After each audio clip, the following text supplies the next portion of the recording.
जय हिंद प्यारे साथियों, आप सभी का एक बार फिर से स्वागत है जीके मिलेनियर्स में। आइए हम आज पढ़ने वाले हैं साइंस के इस इम्पोर्टेंट टॉपिक को लेकर, जो कि हम पढ़ेंगे पौधों में लगने वाले महत्वपूर्ण रोग यानी प्लांट डिजीज़ के बारे में हम पढ़ने वाले हैं। उसके पहले अगर हम बात करें तो पौधों में कई तरह के अलग अलग तरीके से देखने को मिलता है, अलग अलग प्रकार के रोग देखने को मिलता है। पौधों में रोग के कई कारक हो सकता है जो पौधों के में कह सकते हैं कि असामान्य लक्षण पैदा करते हैं, जिसको हम जनरली क्या कहते हैं, तो रोग उसे कहते हैं। आइए हम उन सभी चीज़ों को हम देखते हैं कि क्या विषाणु जनित रोग होता है, क्या जीवाणु जनित रोग होता है, क्या कवकीय रोग होता है और क्या अजैविक रोग होता है यानी अबायोटिक डिजीज होता है। साथ ही साथ हम देखेंगे इंडेमिक क्या होता है, एपिडेमिक क्या होता है और साथ ही साथ स्पोरेडिक डिजीजेज क्या होता है। इन सभी चीज़ों को हम एक एक करके समझते चलते हैं। तो चलिए उस चीज़ को पहले हम देख लेते हैं, उसके बाद इन सभी महत्वपूर्ण क्वेश्चंस को हम करेंगे। तो सबसे पहले आप यहाँ पे देख रहे होंगे, यहाँ पे है आपका पादप रोग विज्ञान। तो पौधों में किसी भी प्रकार का विघ्न जो उसकी सामान्य संरचना, कार्य अथवा आर्थिक उपयोगिता में बाधा उत्पन्न करता है, पादप रोग या प्लांट डिजीज कहलाता है। तो सबसे पहले सिंपल तरीका है कि अगर अगर हमारा शरीर जो है वो सही ढंग से काम कर रहा है, जो एक जनरली जो चीज़ सारा चीज़ होता है वो अगर सब कुछ काम कर रहा है सही ढंग से, तो हम कह सकते हैं कि हमारा शरीर जो है वो स्वस्थ है। उसी तरह से पौधों में भी अगर किसी प्रकार का विघ्न ना देखा जाए और उसकी सामान्य संरचना चाहे कार्य हो, यानी कह सकते हैं कि पौधों की लंबाई, ऊंचाई, मोटाई या तो पत्तों में जो रंग देखने को मिलता है वो सारा अगर सही ढंग से देखने को मिलता है, उसका कार्य अगर सही ढंग से हो रहा है और साथ ही साथ उसकी आर्थिक उपयोगिता में बाधा अगर उत्पन्न नहीं होता है तो वो ठीक है। अगर उसमें बाधा उत्पन्न होता है तो उसी को हम पादप रोग कहते हैं, जिसे हम प्लांट डिजीज कहते हैं। पौधों में कई रोग के कारक हैं जो पौधों में असामान्य लक्षण पैदा करते हैं। उसमें भी हम सबसे पहले बात करने वाले हैं विषाणु जनित रोग।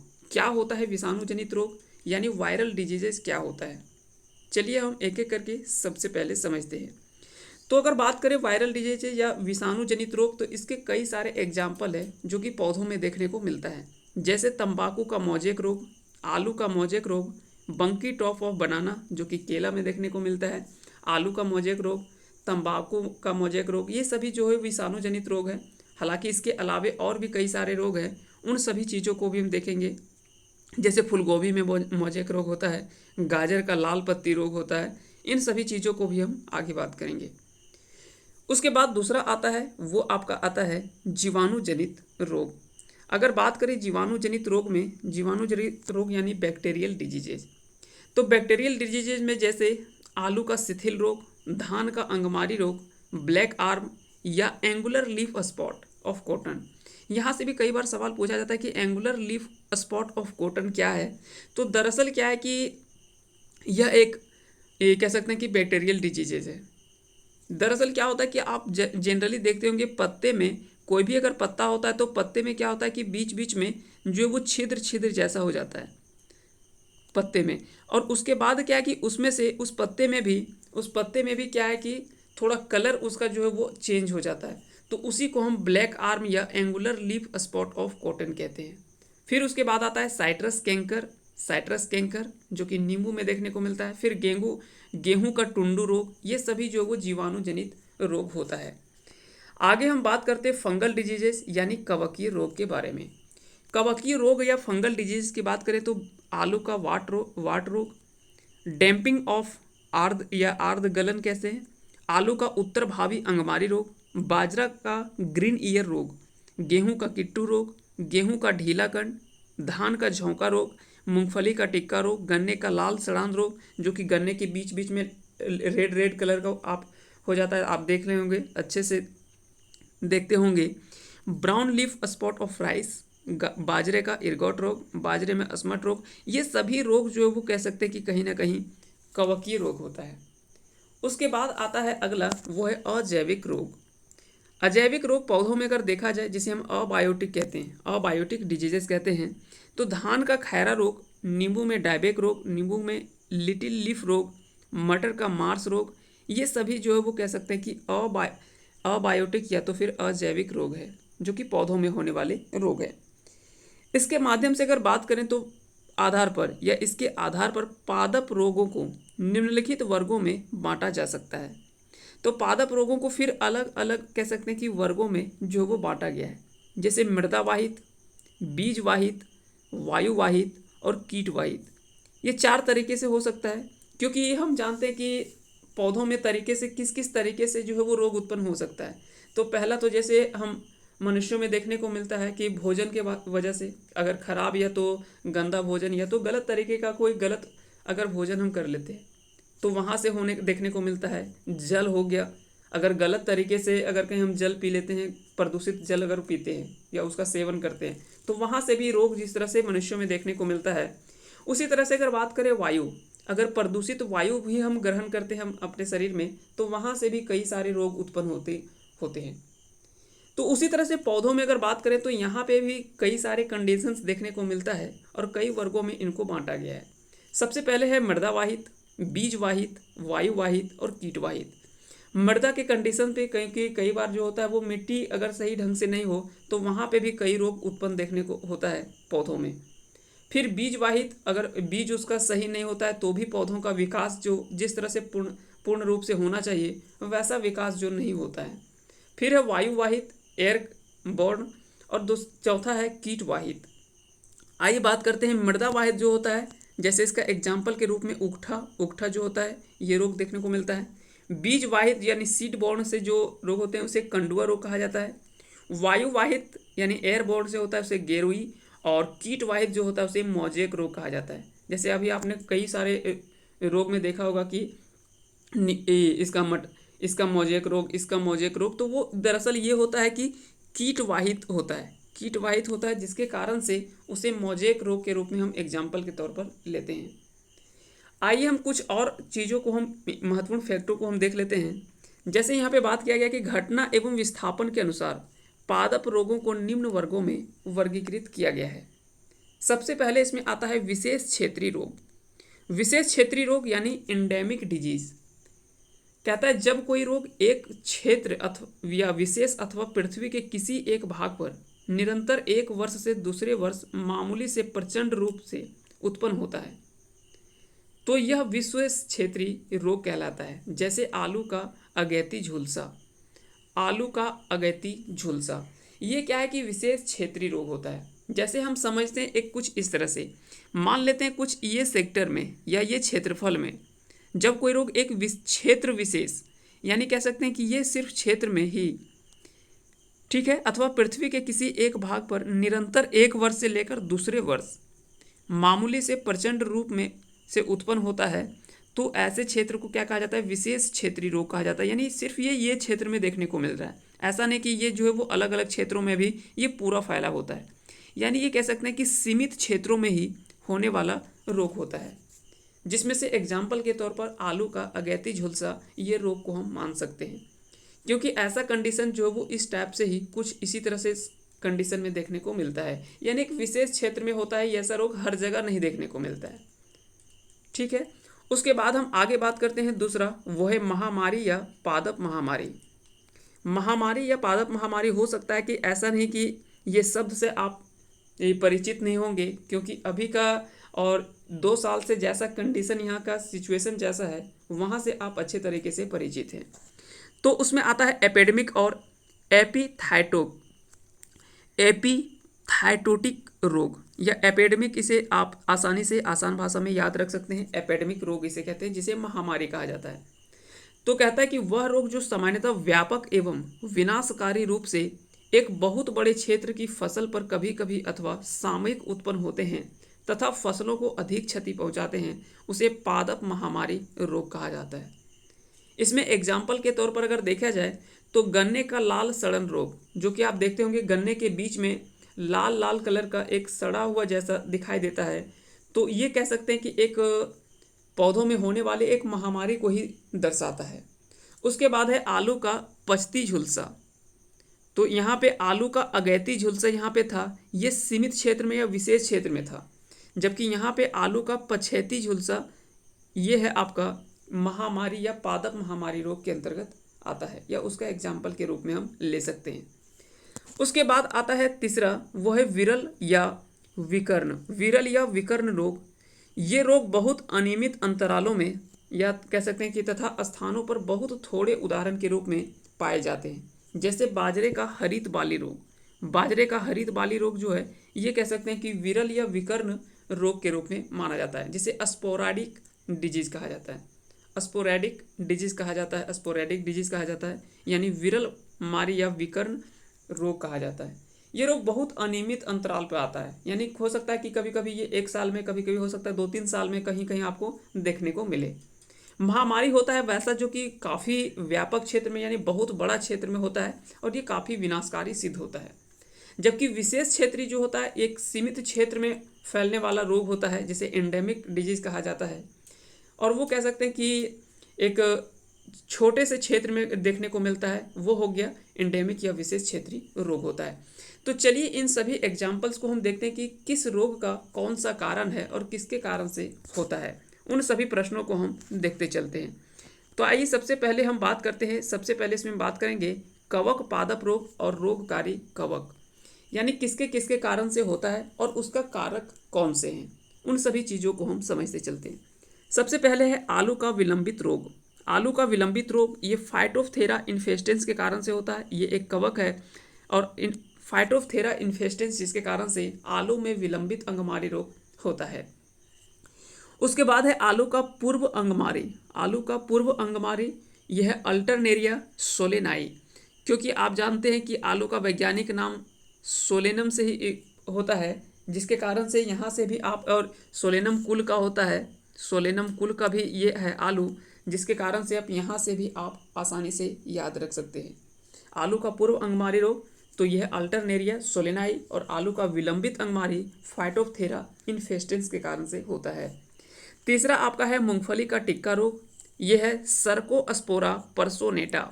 सर्कोस्पोरा पर्सोनेटा ये मूंगफली में टिक्का रोग जो होता है वो इसी के कवक के कारण से होता है, सर्कोस्पोरा पर्सोनेटा के कारण से। उसके बाद आता है गन्ना का लाल विगलन। गन्ना का लाल विगलन ये कह सकते हैं कि कोलेटोट्राइकम फाल्केटम, कोलेटोट्राइकम फाल्केटम के कारण से ये कवक है, जिसके कारण से गन्ने में लाल विगलन देखने को मिलता है। उसके बाद फिर आता है गेहूं का काला किट्टू। गेहूं का काला किट्टू रोग या गेहूं का काला किट रोग, जो कि पक्सिनिया ग्रेमिनिस ट्रिटिसी, पक्सिनिया ग्रेमिनिस ट्रिटिसी ये रोग के कारण से आपको इसी कवक के कारण से इसमें यह रोग देखने को मिलता है। फिर उसके बाद आता है गेहूं का स्लथकंड। गेहूं का स्लथकंड ये अस्टीलेगो ट्रिटिसी, अस्टीलेगो ट्रिटिसी के कारण से देखने को मिलता है। उसके बाद आगे बात करते हैं, आगे है गेहूं का चूर्ण आसिता। गेहूं का चूर्ण आसिता यह रोग जो है इरिसाइफी ग्रेमिनिस, एरिसाइफी ग्रेमिनिस, हालांकि ये सब ज़्यादा नहीं पूछा जाता है, जो आपसे यहाँ से पूछा जाएगा उन सभी प्रश्नों को भी हम हाईलाइट कर देंगे कि कहाँ से सवाल जो वो ज़्यादातर पूछे जाते हैं। उन सभी प्रश्नों को भी हम देख लेंगे कि कहाँ से सवाल जो वो ज़्यादा पूछे जाते हैं। अगर बात करें गेहूं का चूर्ण आसिता तो इरिसाइफी ग्रेमिनिस के कारण से होता है। फिर एक क्रूसीफेर का सफ़ेद किट्टू, तो क्रूसीफेर का सफ़ेद कीट रोग जो होता है एल्ब्यूगो कैंडिडा, एल्ब्यूगो कैंडिडा ये कवक है, जिसके कारण से क्रूसीफेर का सफ़ेद कीट रोग देखने को मिलता है। फिर है बाजरा का मृदु रोमेल आसिता। बाजरा का मृदु रोमेल आसिता या स्केलेरोस्पोरा ग्रेमिनोकोला के कारण से होता है। फिर है क्रूसीफेर का मृदु रोमिल आसिता, मृदु रोमिल आसिता यह पेरोनोस्पोरा पैरासाइटिका के कारण से होता है।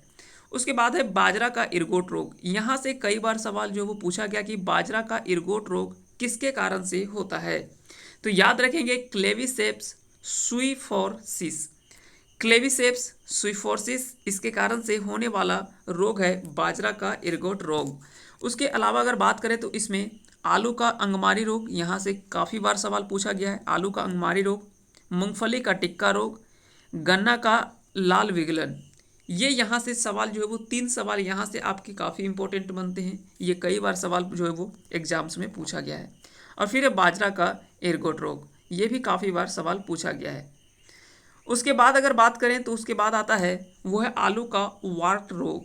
आलू का वाट रोग ये है सिनकिट्रियम इंडोबायोटिकम।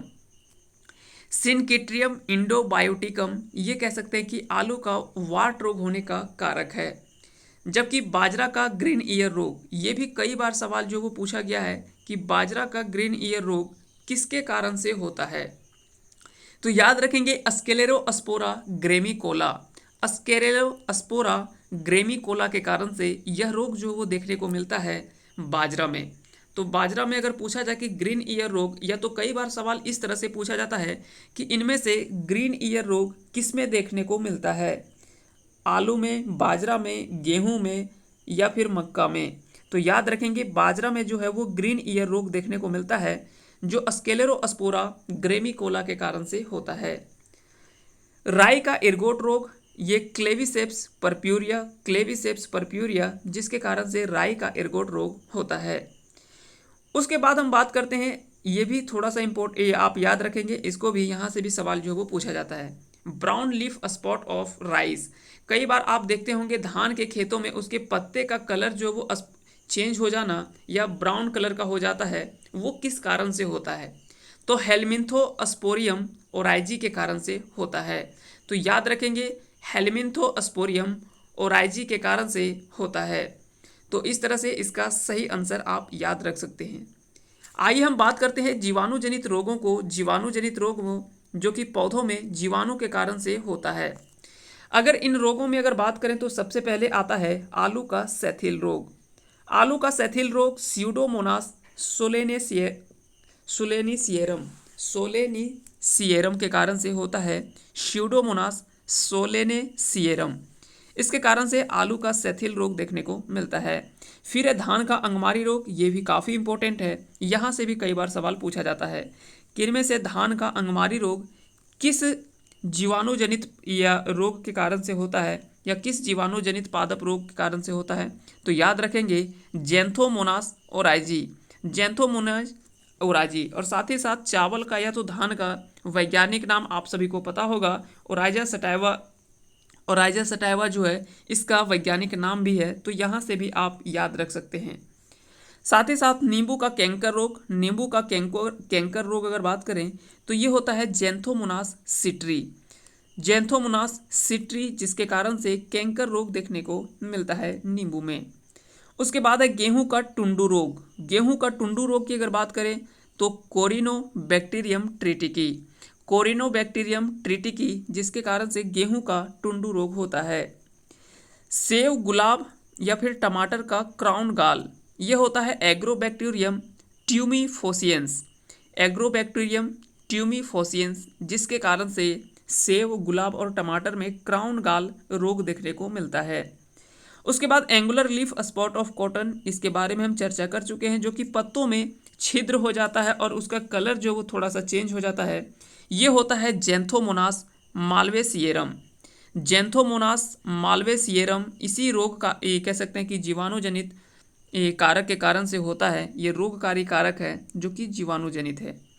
तो याद रखेंगे अगर पूछा जाए कि angular leaf spot of cotton ये किसके कारण से होता है, तो ये जीवाणुजनित रोगकारी कारक है जिसका नाम है जैंथोमोनास मालवेसिएरम। उसके बाद यहाँ से सवाल, ये भी काफ़ी इंपॉर्टेंट सवाल है कि तंबाकू का सैथिल रोग स्यूडोमोनास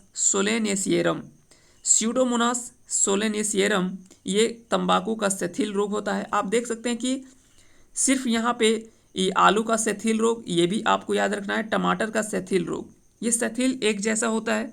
फिर इसके बारे में हम बात किए थे, सैथिल रोग सब एक कैटेगरी में आता है, जैसे वायु मृदा वाहित था, बीज वाहित था, वायु वाहित था और कीट वाहित था। तो वो अलग अलग रोग था। जैसे कीट वाहित रोग को हम मोजेक के रूप में लेते हैं कि इसका मोजेक रोग है, तो वो किसके कारण से है, तो कीट वाहित जो है वो रोग के अंतर्गत आता है। उसके बाद है टमाटर का सैथिल रोग, ये भी होता है स्यूडोमोनास सोलेनेसिएरम। आगे चलते हैं, आगे हम बात करते हैं विषाणुजनित पादप रोगों की, जो कि विषाणु से फैलने वाला रोग होता है जो कि पौधों में देखने को मिलता है। उसमें सबसे पहले तो आता है, और जो जनरली कीट वाहित होता है, इंसेक्ट बॉर्न होता है, उसे मोजेक के रूप में अंतर्गत आता है। सबसे पहले तंबाकू का मोजेक रोग, ये tobacco mosaic virus, tobacco mosaic virus, ये हूबहू सवाल जो वो कई बार पूछा गया है कि तंबाकू का मोज़ेक रोग जो है वो किसके कारण से फैलता है। ये कई बार सवाल यहाँ से भी पूछा जाता है कि कवक से, जीवाणु से या विषाणु से। तो ये विषाणु जनित रोग है और टोबैको मोज़ेक वायरस है जिसके कारण से यह रोग देखने को मिलता है। उसके बाद आता है आलू का मोज़ेक रोग, ये potato virus x. Potato virus x, ये कह सकते हैं कि पोटैटो आपको पता है आलू, तो आलू का मोज़ेक वायरस जो कह सकते हैं कि यह मोज़ेक रोग जो होता है वो पोटैटो वायरस एक्स के कारण से होता है। उसके बाद है बंकी top of banana. Bunchy top of banana banana virus 1 के कारण से होता है। फूलगोभी का मोज़ेक रोग, फूलगोभी मोज़ेक वायरस। और गाजर का लाल पत्ती रोग, गाजर का लाल पत्ती वायरस। ये इसमें ज़्यादा इंपॉर्टेंट है वो है तंबाकू का मोज़ेक वायरस। यहाँ से सवाल जो वो ज़्यादा पूछा जाता है तो आप इसे याद जरूर रखेंगे। और दूसरा बंकी टॉप ऑफ बनाना, ये जरूर याद रखेंगे। आगे चलते हैं, अगला हम बात करेंगे अजैविक पादप रोग, जो कि कह सकते हैं कि जनरली किसी तत्वों के कारण से या किसी तत्व के कमी के कारण से ये रोग देखने को मिलता है। वो कौन कौन से तत्व हैं उन सभी चीज़ों को हम देख लेते हैं। तो इसे अजैविक पादप रोग के अंतर्गत लिया जाता है जिसे हम अबायोटिक डिजीज कहा जाता है। चलिए एक एक करके हम सभी चीज़ों को समझते हैं। सबसे पहले नींबू का डायबेक रोग, और यहाँ से सबसे ज़्यादा सवाल आपसे पूछे जाते हैं। यहाँ से सबसे ज़्यादा सवाल जो है वो एग्जाम में देखने को मिलता है, तो इसीलिए इस चीज़ को आप ध्यान से देख लेंगे एक बार, तो यहाँ से आसानी से आपको याद हो जाएगा। एक बार आप देखेंगे और एक दो बार और आप जब रिपीट कर लेते हैं या किसी बुक से आप रिवीजन मार लेते हैं तो इसको आसानी से आप लंबे समय तक याद रख पाएंगे। सबसे पहले है नींबू में डायबेक रोग। तो ये कॉपर की कमी के कारण से होता है नींबू का डायबेक रोग। फिर है आंवले में आंतरिक निक्रोसिस। आंवले में आंतरिक निक्रोसिस रोग जो होता है वो बोरोन की कमी से होता है, ये बोरोन की कमी से होता है। नींबू का लिटिल लीफ ये कॉपर की कमी से होता है, जबकि आम में लिटिल लीफ जो होता है वो जस्ता की कमी से होता है। मटर का मार्स रोग, ये भी आप इम्पोर्टेंट याद रखेंगे, मटर का मार्स रोग। अब यहाँ से ध्यान रखेंगे, मार्स का मतलब आप मीथेन नहीं सोच लेंगे, क्योंकि हो सकता है कई लोग रिलेट कर ले कि मार्स गैस मीथेन को ही कहा सकता है, तो हो सकता है यहाँ पे मीथेन हो जाए, तो ऐसा नहीं है। ये मैंगनीज की कमी के कारण से पौधे में होने वाला रोग है जो कि मटर में मार्स रोग देखने को मिलता है। फिर है धान का खैरा रोग। ये काफ़ी बार सवाल जो है वो पूछा गया है कि धान में खैरा रोग जो होता है वो किसकी कमी के कारण से होता है या किस तत्व की कमी से होता है, तो जस्ता की कमी के कारण से होने वाला रोग है धान का खैरा रोग। फिर आता है फूलगोभी में व्हिप टेल या पौधों में कह सकते हैं कि व्हिपटेल रोग जो होता है ये मॉलिब्डेनम के कारण से होता है। ये भी काफ़ी इंपॉर्टेंट सवाल है, यहाँ से भी कई बार सवाल पूछा गया है। उसके बाद आता है अगला, अगर बात करें तो वो है चुकंदर का हार्ट रोट। चुकंदर का हार्ट रोट जो कि कह सकते हैं कि चुकंदर में या उसमें बीच में जो होता है वो थोड़ा काला काला टाइप से आपको दिखाई देता है, वो रोग होता है बोरोन की कमी के कारण से। उसके बाद है आलू का ब्लैक हार्ट रोग। कई बार होता है जब आप आलू को जब आप बीच में काटते हैं तो बीच में जो है वो काला काला सड़ा हुआ दिखाई देता है, तो इसी को हम कहा जाता है आलू का ब्लैक हार्ट। ये दरअसल ये होता है कि भंडारण में अगर ऑक्सीजन की कमी हो तो जनरली क्या होता है कि आलू में ब्लैक हार्ट रोग वहीं से उत्पन्न होता है। उसके बाद है फूलगोभी का ब्राउनिंग या ब्राउन रोग जो होता है, तो ये होता है बोरोन की कमी से। तो इन सभी महत्वपूर्ण फैक्टरों को आप ध्यान से पढ़ेंगे और एक दो बार आप रिवीजन कर लेंगे तो आप लंबे समय तक याद रख पाएंगे। और डेफिनेटली यहाँ से आपको हर एग्जाम में जहाँ से अगर आपको साइंस से सवाल पूछे जा रहे हैं तो निश्चित ही यहाँ से सवाल जो है वो आपका आने वाले एग्जाम में ज़रूर देखने को मिलेगा। उम्मीद करते हैं कि आज का ये वीडियो आप सभी को पसंद आया होगा। एक बार फिर से आप रिवीजन कर लेंगे, तो क्योंकि होता क्या है कि एक बार हम पढ़ते हैं तो उन सभी चीज़ों को लंबे समय तक हम नहीं रख पाते हैं ध्यान में, जिसके कारण से कई बार हम जो होता है वो भूल जाते हैं। इसीलिए बीच बीच में एक बार आप रिवीजन कर लेंगे इसे, तो आपको आसानी से याद हो जाएगा। आप सभी को बहुत बहुत धन्यवाद अंत तक बने रहने के लिए। जय हिंद, जय भारत।